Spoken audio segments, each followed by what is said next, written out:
14 laga tak terkalahkan Bojan Hodak bersama Persib Bandung harus terhenti di tangan Persik Kediri. Lewat organisasi bertahan yang bagus, mereka berhasil mencuri 3 poin dari tuan rumah yang tampil tumpul di kandang sendiri.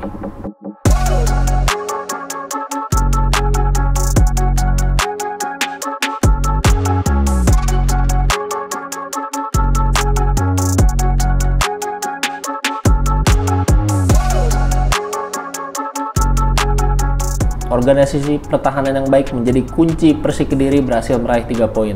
Tampil dengan formasi 4-4-2, mereka sangat rapat dalam bertahan, di mana dua pemain yang bermain di luar yaitu Bayu Otto dan Supriyadi tampil lebih rapat. Kemudian dua striker Flavio dan Renan cukup agresif dalam melakukan tekanan. Begitu juga dengan Ze Valente yang tidak membiarkan Mark Klok untuk bisa nyaman menguasai bola.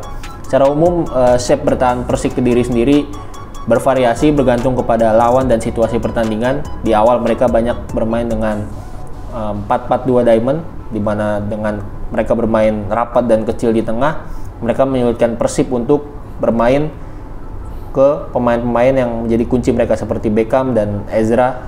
Mereka sangat sulit untuk main ke dalam. Seiring dengan berjalannya pertandingan, ketika Persib mulai banyak bermain dengan double pivot, di mana Ezra sering turun bersama dengan Klok, mereka juga menjadi lebih menyesuaikan, di mana Z jadi lebih disiplin untuk menutup ruang antar lini. Begitu juga dengan Flavio dan Renan yang bergantian melakukan pressing center back dan cover terhadap pemain nomor 6 Persib yang bebas di antar lini.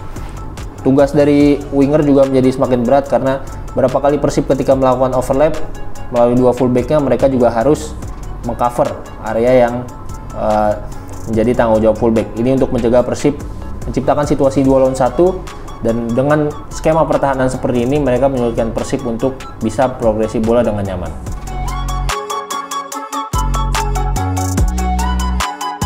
Tuan rumah sendiri bukannya tampil tanpa ide-ide permainan yang baik. Di awal pertandingan beberapa kali mereka menciptakan pergerakan yang bagus, terutama lewat sirkulasi bola yang cepat dan pergerakan lincah dari dua wingernya yaitu Febri atau Ciro dalam mengeksploitasi ruangan di belakang lini Persik Kediri.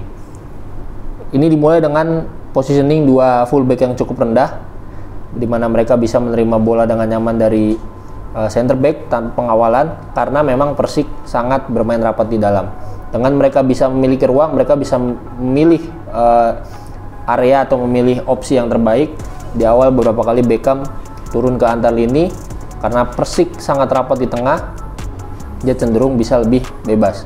Dengan terima di antar lini, kemudian Beckham bisa balik badan, lihat, dan kalau misalkan ada salah satu center back atau full back yang tertarik oleh pergerakan Beckham, maka di sini adalah ruang yang dimakan oleh Febri.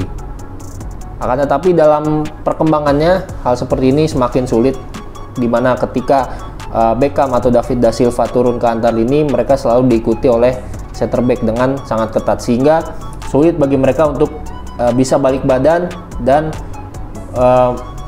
memprogresi bola ke depan karena mereka ditempel sangat ketat. Selain itu, tidak adanya opsi back pass dari gelandang Persib, dari Mark Klok ataupun dari Ezra, menyulitkan David da Silva, sehingga seringkali dengan press yang ketat David da Silva harus turun jauh ke bawah untuk kemudian nanti memindahkan bola ke sisi sebelahnya. Dan ini yang juga menjadi isu bagi Persib Bandung, selain dengan harus turunnya David da Silva. Dengan turunnya David da Silva, pemain yang ada di lini depan menjadi semakin sedikit.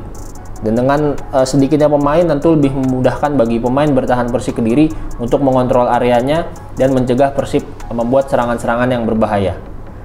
Beberapa kali juga Mark Klok dan juga Ezra Walian turun terlalu rendah, yang memudahkan bagi gelandang untuk sekedar menutup ruangan tanpa perlu melakukan pressing.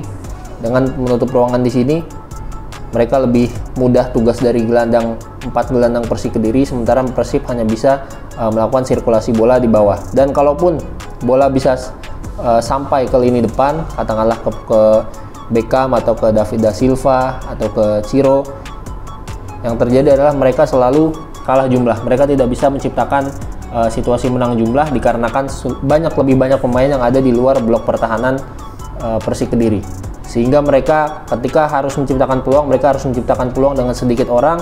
Dengan Persik yang masih dalam shape defense-nya mereka, tentu akan sulit bagi Persib untuk menciptakan peluang karena jumlah orang yang lebih sedikit, opsi yang lebih terbatas, dan hanya beberapa kali mereka melakukan tembakan jauh dari luar kotak penalti atau crossing-crossing yang sifatnya lebih sporadis atau spekulatif.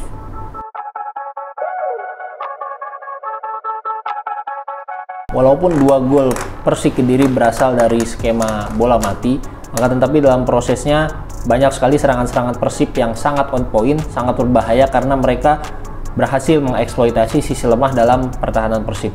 Gol pertama dari Persik berasal dari penalti, berawal dari situasi mereka berhasil melakukan pressing terhadap build up dari Persib Bandung sehingga memaksa mereka memainkan long ball. Kemudian dari long ball itu Persik berhasil melakukan transisi dan menciptakan penetrasi dari Renan yang kemudian harus dilanggar oleh goalkeeper.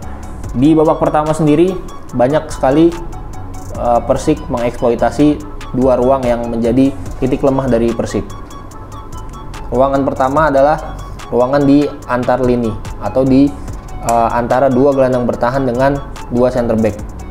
Berapa kali Persik berhasil masuk ke sini lewat pergerakan dari Flavio, Renan maupun Bayu Otto, yang dimana mereka berhasil bermain di gap antara Klok, Ezra, Nick, dan Alberto, sehingga di sini mereka kemudian bisa menciptakan kombinasi dan menciptakan peluang-peluang berbahaya. Titik lemah lainnya yang cukup banyak dimanfaatkan oleh Persik adalah di area yang dijaga oleh Edo Febriansyah. Di sini Edo berapa kali kehilangan pemain yang harus dijaganya. Seperti kita tahu, Supriyadi merupakan pemain yang memiliki kecepatan.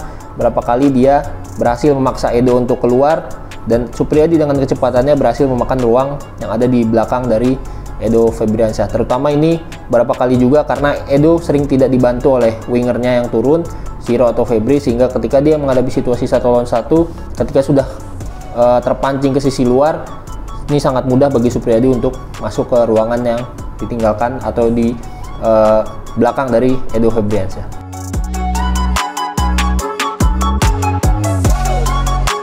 Kekalahan dari Persik Kediri membuat posisi Persib masih tertahan di peringkat ketiga. Walaupun memang mereka masih ada di zona yang aman untuk menuju ke Championship Series, akan tetapi perolehan poin mereka kini hanya berbeda 2 poin dari peringkat 4 yang dihuni oleh PSIS Semarang. Dengan jadwal pekan berikutnya yang dimana mereka harus bertandang ke Bali United, tentu ini akan menjadi satu problem tersendiri apabila mereka gagal meraih poin di pekan berikutnya.